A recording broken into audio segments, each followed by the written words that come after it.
How many of you feel like tracking EPR regulations is like trying to hit a moving target? Every time a new rule drops, the ground shifts beneath your feet, making it impossible to plan ahead and keep operations running smoothly.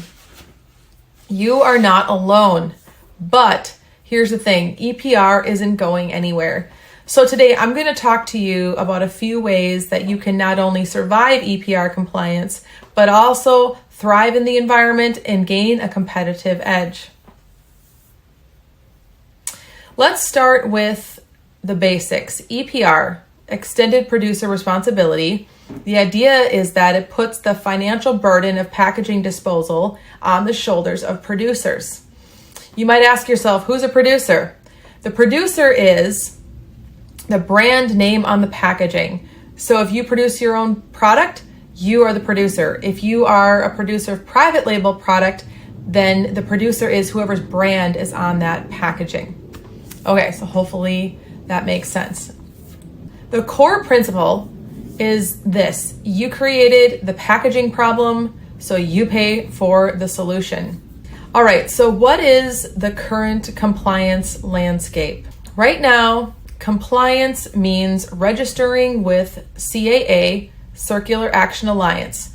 It's the third-party option for processing data and payments.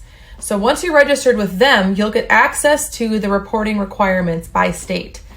And what do you need to report? Buckle up, because it's extensive. Some of the information includes sales volume, location of the sale, all packaging specifications around material type, packaging weight, recycled content, even the pallet weight and strep trap weight for every single product.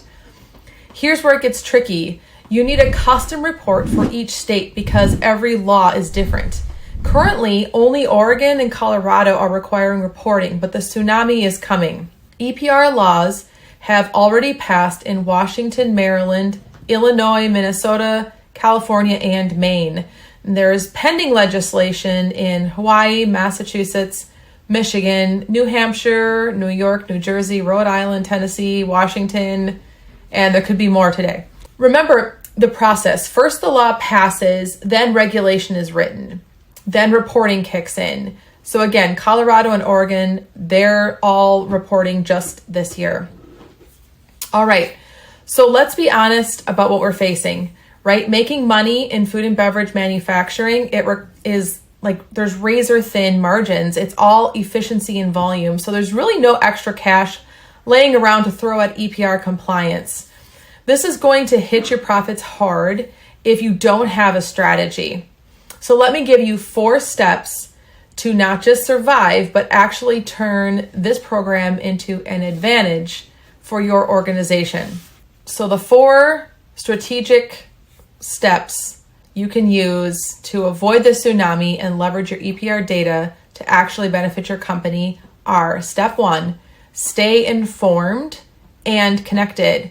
Monitor updates religiously. Join industry groups like the SPC, Sustainable Packaging Coalition, participate in focus groups, and register with CAA, like now and not later. Information is going to be your first line of defense. Step 2, centralize your data. This is critical. Collect and organize all of your packaging data in one single source of truth. Why? Because you'll be creating custom reports for multiple states with different requirements. So instead of maintaining separate spreadsheets that all get out of sync, build one comprehensive database that you can generate any report format you need. This alone will save you hundreds of hours and prevent costly errors. Step number 3, build flexibility into your operations. Your system needs to adapt without requiring complete overhauls.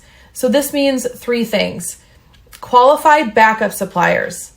Ask your suppliers about their investments in sustainable packaging materials and innovation. You need options. Know your machine capabilities inside and out.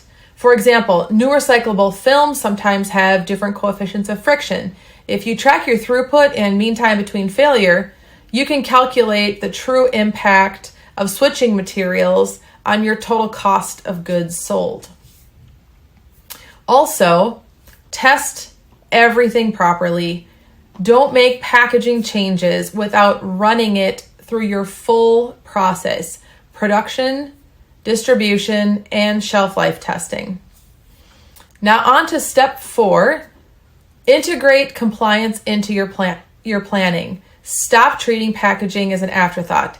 Integrate EPR compliance into both product development and financial planning. Budget for regulatory impacts. Any packaging changes you make should be part of a comprehensive strategy that can take months to execute properly. The key word here is strategy. Random changes will cost you money and create operational chaos. Now you need to switch to an opportunity mindset. Here is the reframe I want you to take away.